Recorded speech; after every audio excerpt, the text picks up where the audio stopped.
Hello everyone, সামনেই যেহেতু সরস্বতী পুজো, তো চলো তোমাদের সাথে একটা খুব ভালো হেয়ার মাস্কের রেসিপি শেয়ার করি। তো ফার্স্টেই একটু 2 চামচ মতো মেথি আর একটুখানি ফ্লেক্স সিডস এইটা একটু জলে ভিজিয়ে রেখে দিতে হবে। তারপর ওটা কিছুক্ষণ ভিজে গেলে গ্যাসটাকে অন করে ওটা যখন হালকা হালকা ফুটে আসবে তখন অল্প চালের গুঁড়ো দিতে হবে। মানে আমি এখানে যতটা দিয়েছি ততটা না, একদম কমিয়ে নেবে। বেশি দিলে কি হয়, মানে পেস্টটা বড্ড ঠিক হয়ে যায় আর স্টেইন করতে খুব প্রবলেম হয়।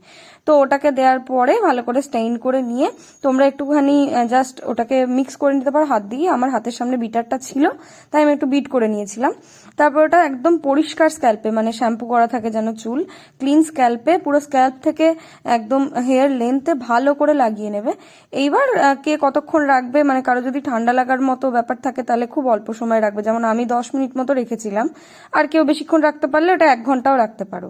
তারপরে যে নর্মাল যেরকম বাড়িতে শ্যাম্পু ইউজ করো সেই শ্যাম্পু দিয়ে আর কন্ডিশনার দিয়ে চুল টুল একদম ধুয়ে ফ্রেশ করে নিলেই দেখতে পাবে যে এত সুন্দর স্মুথ হয়ে যায় হেয়ারটা।